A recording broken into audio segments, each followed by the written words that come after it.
नमस्ते। अगर मैं आपसे कहूँ कि अपना खान-पान बदलने से आपकी कोई भी बीमारी जड़ से ठीक हो सकती है, तो क्या होगा? इससे कोई फ़र्क नहीं पड़ता कि आप किस बीमारी से पीड़ित हैं। यदि आप अपना आहार बदलते हैं और उसका 100% पालन करते हैं और 3 महीने के बाद अपना रक्त परीक्षण कराते हैं, तो आपको वह बीमारी नहीं होगी। मुझे पता है कि आप मुझ पर विश्वास नहीं करेंगे। आप सोच सकते हैं, क्या बात है? मेरे आहार और मेरी बीमारी के बीच क्या संबंध है? बीमारी दवा से ठीक होती है, भोजन से नहीं।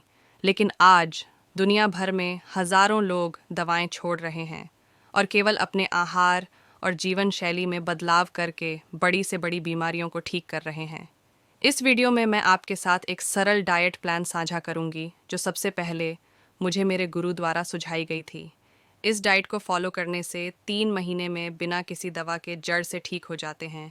मैंने इस डाइट को हज़ारों लोगों के साथ शेयर किया है और जो भी इसे 100% फॉलो करता है, उनकी सभी बीमारियां ठीक हो रही हैं। लेकिन डाइट से भी ज़्यादा महत्वपूर्ण है बिना पचे हुए भोजन या अपशिष्ट को बाहर निकालना आपके शरीर से, क्योंकि जो शरीर आंतरिक रूप से साफ है, उसमें कोई भी बीमारी टिक नहीं सकती है। पिछले वीडियो में मैंने शरीर से विषाक्त पदार्थों को बाहर निकालने के तरीके साझा किए थे। कृपया उस वीडियो को अवश्य देखें।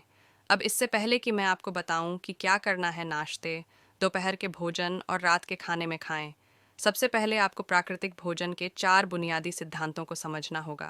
पहला, जीवित भोजन खाएं, यानी वह भोजन जिसमें जीवन हो। देखें, अगर आप किसी चीज़ को ज़मीन में गाड़ देते हैं और उसे रोज़ाना पानी देते हैं, तो कुछ दिनों के बाद इससे पौधा उगेगा, है ना? उदाहरण के लिए, यदि आप कुछ दिनों के पहले मसूर के बीज को मिट्टी में दबा देते हैं, तो बाद में वह अंकुरित हो जाएगा और आपको उसमें से एक पौधा मिलेगा। लेकिन अगर आप किसी बिस्किट या नूडल्स को मिट्टी में गाड़ दें, तो क्या आपको लगता है कि क्या वह कभी गेहूं का पौधा बन पाएगा? नहीं, क्योंकि उस बिस्किट या नूडल्स में कोई जीवन नहीं है, उसमें कोई प्राण नहीं है और इसलिए वह और अधिक जीवन उत्पन्न नहीं कर सकता। यह मृत भोजन है। कोई भी मृत भोजन हमारे शरीर में जीवन कैसे ला सकता है? दूसरी ओर फल, सब्जियां, अंकुरित अनाज, ड्राई फ्रूट्स और बीज, ये सभी जीवित खाद्य पदार्थ हैं और जब वे हमारे शरीर में प्रवेश करते हैं, तो वे हमें जीवन प्रदान करते हैं, हमारी आयु बढ़ाते हैं, हमारी बीमारियों का इलाज करते हैं, अंदर बैठे विषाक्त पदार्थों को बाहर निकालते हैं। भगवद गीता अध्याय 17 श्लोक 10 में भगवान कृष्ण कहते हैं कि खाना पकाने के 3 घंटे के भीतर खाना चाहिए, 3 घंटे के बाद ये तामसिक हो जाता है, ये अपने अंदर की जीवन ऊर्जा या प्राण को खोना शुरू कर देता है। यही कारण है कि यौगिक संस्कृति में वे कोई भी चावल, चपाती या सब्जी नहीं खाते हैं। अगर इसे 3 घंटे से अधिक समय तक रखा जाता है, तो हमारे दादा दादी और पूर्वजों के साथ भी ऐसा ही होता था।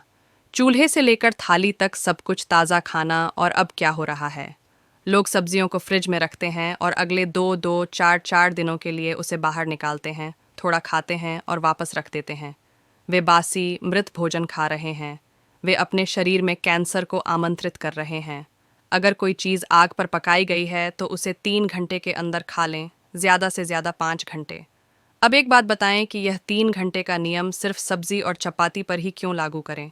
इस सब के बारे में क्या आप कल्पना भी कर सकते हैं कि ये तथाकथित खाद्य पदार्थ कितने समय पहले पकाए जाते थे? 3 घंटे या 3 दिन भूल जाइए, उनमें से अधिकांश शायद 3 साल पहले भी पकाए गए थे और सिंथेटिक रसायनों और परिरक्षकों के साथ लेपित करने के बाद पैकेट, बोतलों, डिब्बे और बक्से में संग्रहित किया गया है, ताकि वे बासी न दिखें या खराब गंध न दें। ये रसायन इन उत्पादों के शेल्फ जीवन को बढ़ा सकते हैं, लेकिन वे आपके शेल्फ जीवन को कम कर देते हैं। खुद का शरीर गहराई से सोचें तो दरअसल ये चीज़ें भोजन नहीं हैं। वे उत्पाद हैं। वे एक ऐसी कंपनी द्वारा बनाए गए उत्पाद हैं जो किसी अन्य व्यवसाय की तरह लाभ कमाना चाहती है। वे मर चुके हैं। उनके अंदर कोई जीवन ऊर्जा नहीं बची है। तो नियम नंबर 1 है, जीवित भोजन खाओ। वह भोजन जिसमें जीवन या प्राण है। कुछ भी बोतल बंद, डिब्बा बंद, पैकेज्ड, जमे हुए या संसाधित नहीं किया गया है। किसी कारखाने में मानव निर्मित कुछ भी नहीं है।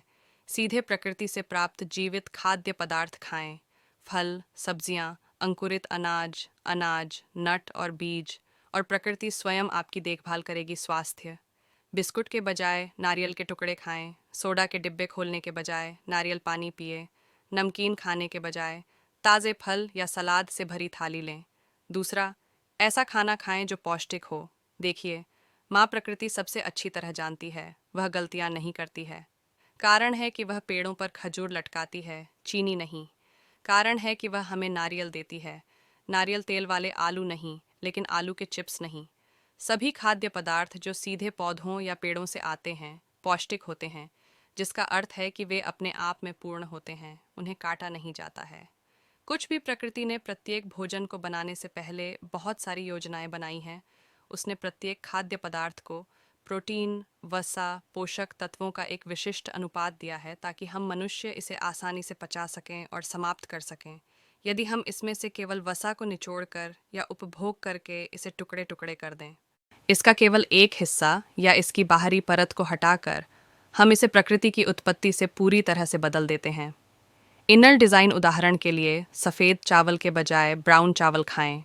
ब्राउन चावल पौष्टिक है, यह असली सौदा है। जब हम इसमें से छोकर हटा देते हैं तो यह सफ़ेद चावल बन जाता है। उस चावल का पाचन तंत्र बाहरी भूसी में निहित होता है जिसे हम आसानी से फेंकने का निर्णय लेते हैं। सफ़ेद चावल खाना आम के बीज खाने और गूदे को फेंकने के समान है। चीनी के बजाय खजूर या गुड़ खाएं। खजूर और गुड़ पौष्टिक होते हैं, चीनी खंडित होती है। खाने के बजाय यह तेल है, इसके बजाय पूरे भोजन का सेवन करें। नारियल के तेल के बजाय साबुत नारियल की गिरी खाएं। गेहूं खाते समय बाहरी परत या छोकर के साथ केवल साबुत गेहूं खाएं। अपनी चपाती बनाने से पहले इसे छानें नहीं। अपना गेहूं स्वयं पिसवाएं। तीसरा, पौधों पर आधारित भोजन करें। ऐसा भोजन खाएं जो पौधों से मिलता है, जानवरों से नहीं। कोई मांस, मछली या अंडे नहीं। प्रकृति ने हमारे शरीर को जानवरों के उपभोग के लिए नहीं बनाया है। मैं भविष्य में इस विषय पर एक अलग वीडियो बनाऊंगी। अगला प्रश्न हो सकता है, दूध और डेयरी के बारे में क्या? देखिए, एक पदार्थ के रूप में शुद्ध गाय का दूध बहुत अच्छा होता है, लेकिन समस्या ये है कि आज जो दूध हमें मिलता है वह वास्तव में दूध नहीं है जो हमें टेट्रा पैक में मिलता है। वह दूध पाउडर, यूरिया और खतरनाक रसायनों से बना एक सफ़ेद तरल है। क्या आप जानते हैं कि विश्व स्वास्थ्य संगठन भारत सरकार को चेतावनी दी है कि आज दूध इतना दूषित हो गया है कि अगर हम इसे पीते रहे तो 2025 तक भारत के 87% लोग कैंसर जैसी गंभीर बीमारियों से पीड़ित होंगे। अब आप पूछ सकते हैं, मुझे जो दूध मिलता है वह शुद्ध है और मेरी अपनी गाय से आता है। आश्रय, क्या मैं इसे पी सकता हूँ?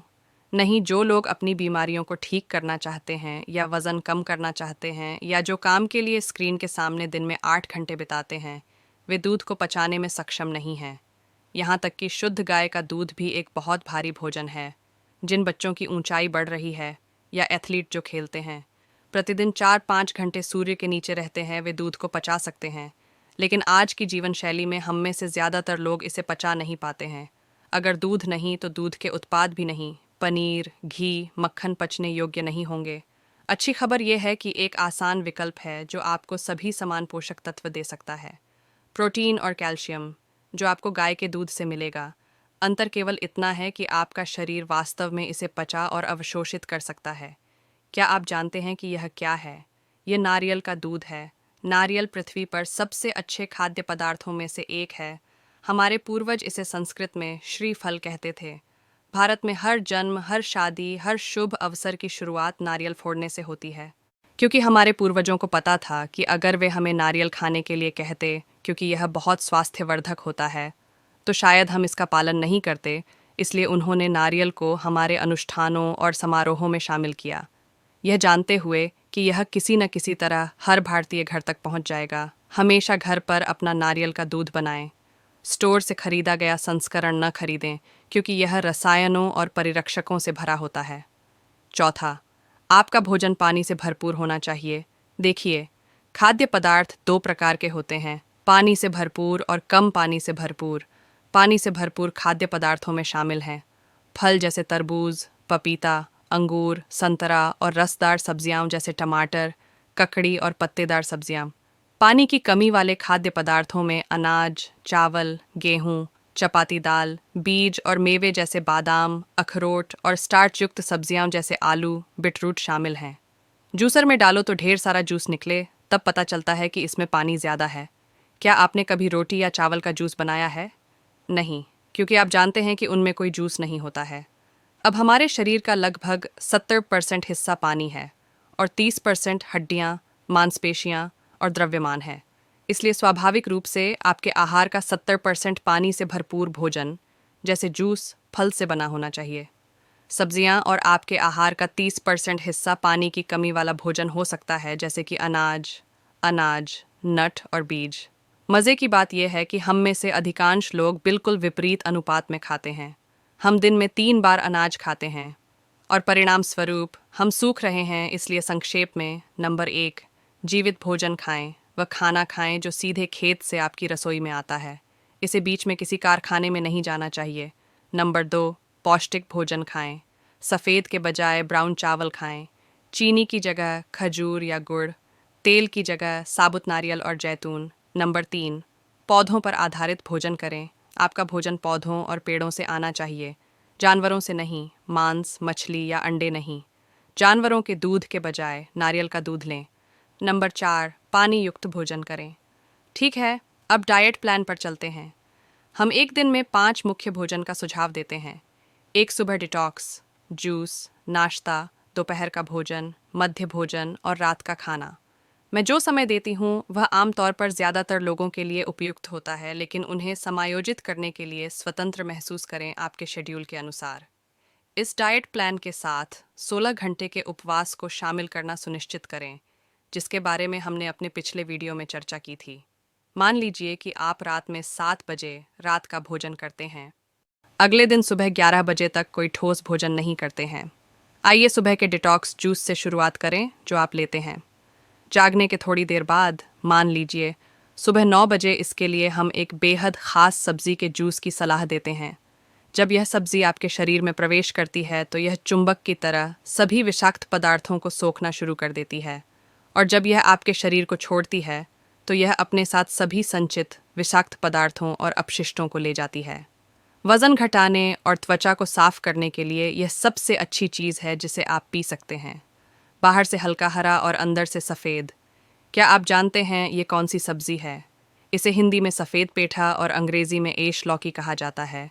ये आपको पास के सब्ज़ी विक्रेता के पास मिल जाएगा। बस इसे काट लें, छिलका उतार दें, अंदर से सारे बीज निकाल लें और फिर इसे जूसर में जूस निकाल लें। अगर जूसर उपलब्ध नहीं है तो लौकी के टुकड़ों को आवश्यक मात्रा में पानी के साथ ब्लेंडर में डालें और ब्लेंड करें। फिर इसे छान लें और पी लें। हर सुबह इस रस का एक पूरा गिलास, लगभग 300 मिलीलीटर, बिना नींबू या नमक मिलाए पिएं। चिंता न करें, इसका स्वाद खराब या कड़वा नहीं है। आप चाहें तो इसे 50% नारियल पानी के साथ मिला सकते हैं। यदि लौकी उपलब्ध नहीं है तो 1 गिलास नारियल पानी पिएं।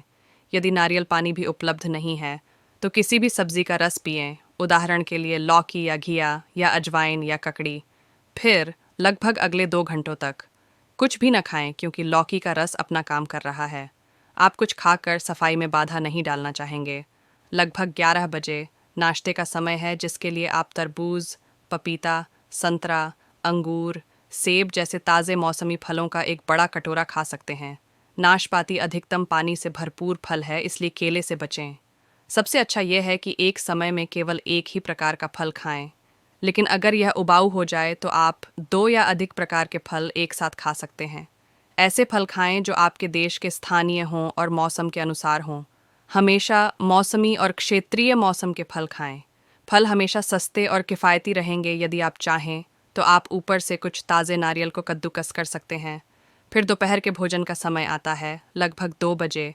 ये तब होता है जब आप अपना अनाज भोजन चपाती और सब्ज़ी खा सकते हैं। जो चपाती हम सुझाते हैं वह एक विशेष है चपाती।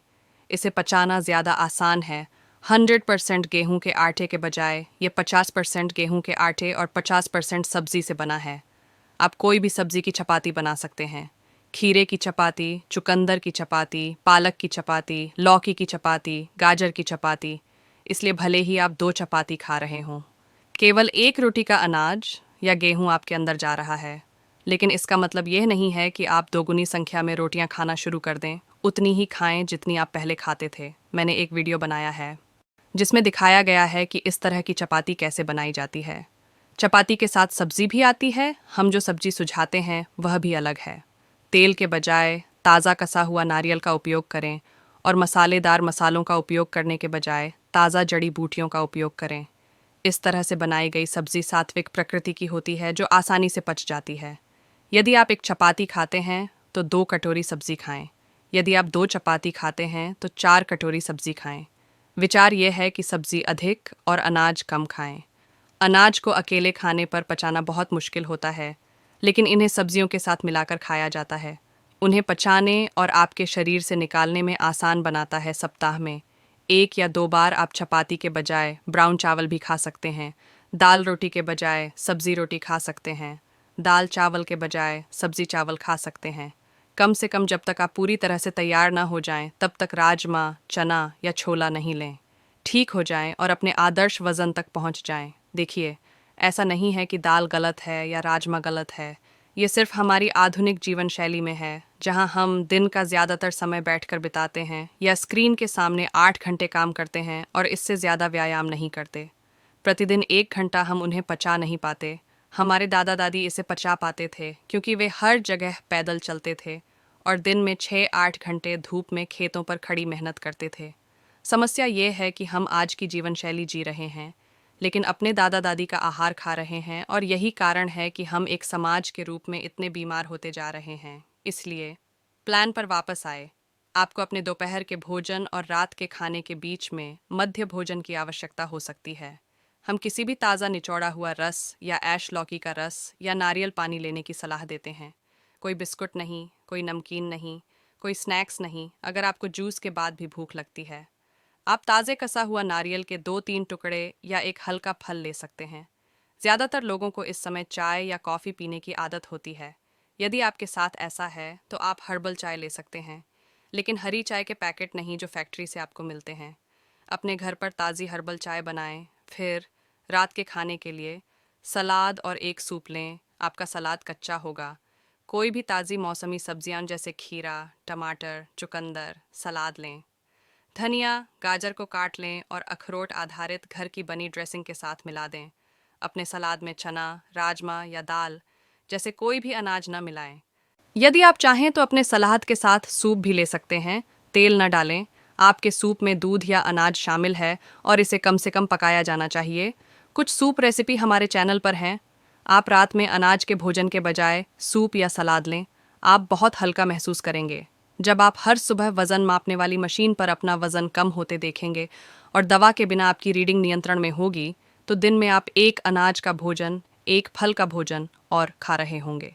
एक सलाद भोजन आप देखेंगे कि आपका पाचन अद्भुत तरीके से काम कर रहा है। यदि आप चाहें तो आप दोपहर के भोजन और रात के खाने की अदला बदली भी कर सकते हैं। आप दोपहर के भोजन में अपना सलाद भोजन और रात के खाने में अपना अनाज भोजन ले सकते हैं। अब ये आहार योजना उन लोगों के लिए है जो अपना वज़न कम करना चाहते हैं, या कोई स्वास्थ्य समस्या है जो भी है, जो पहले से ही फिट हैं और अपना वज़न बनाए रखना चाहते हैं। ये बच्चों और एथलीटों के लिए अनुशंसित नहीं है। 16 वर्ष से कम उम्र के बच्चे और एथलीट अगर पूरी तरह से स्वस्थ हैं तो दिन में 2 से 3 बार अनाज खा सकते हैं, क्योंकि उनका शरीर इसे पचाने में सक्षम है। अब आइए कुछ चर्चा करते हैं। अक्सर पूछे जाने वाले प्रश्न। पहला, मुझे कितना पानी पीना चाहिए? आपको पानी तभी पीना चाहिए जब आपको प्यास लगे। ठीक उसी तरह आपको खाना भी तभी खाना चाहिए जब आपको भूख लगे। ज़बरदस्ती हर रोज़ 8-9 गिलास पानी पीने की ज़रूरत नहीं है जब इसकी कोई शारीरिक ज़रूरत न हो। अधिक पानी पीने से आपकी किडनी पर अनावश्यक दबाव पड़ता है। अधिक पानी पीने के बजाय ऐसा आहार लें जो पानी से भरपूर हो। अगला प्रश्न, मुझे कितने समय तक इसका पालन करना होगा? जब तक आप स्वस्थ और तंदुरुस्त रहना चाहते हैं और बीमारियां नहीं चाहते, तब तक इसका पालन करें। देखिए, जो मैं आपको यहाँ दे रही हूँ वह कोई डाइट प्लान या वज़न घटाने की सलाह नहीं है। यह एक जीवन शैली है। यह प्रकृति के अनुसार जीने और खाने का एक तरीका है। मानव शरीर एक अनमोल उपहार है जो भगवान ने हमें दिया है, और दिन ब दिन, सप्ताह दर सप्ताह, वर्ष दर वर्ष समय बीतता जा रहा है। हर सुबह हम उठते हैं, अपने आप को आईने में देखते हैं और हम चाहते हैं कि हमें अपनी सुबह की शुरुआत गोलियां खाकर न करनी पड़े। हम चाहते हैं कि हमारा वज़न इतना अधिक न हो। मैं नहीं चाहती कि सारी ज़िंदगी आप बस यही कामना करते रहें। मैं चाहती हूँ कि आप यह अनुभव करें कि एक बेहतरीन ढंग से काम करने वाला मानव शरीर होने पर वास्तव में कैसा महसूस होता है। आपके अंदर कोई बीमारी या बीमारी का बीज न हो। मैं यहाँ केवल आपको प्रकृति के साथ वापस जोड़ने के लिए हूँ। अभी के लिए बस इतना ही। हम जल्द ही फिर मिलेंगे। इस वीडियो को देखने के लिए आपका धन्यवाद। अगर आपको यह वीडियो पसंद आया हो तो इसे लाइक करें, कमेंट करें और अपने दोस्तों के साथ शेयर करें। हमारे चैनल को सब्सक्राइब करना न भूलें ताकि आप हमारे आने वाले स्वास्थ्य वीडियो से अपडेट रहें।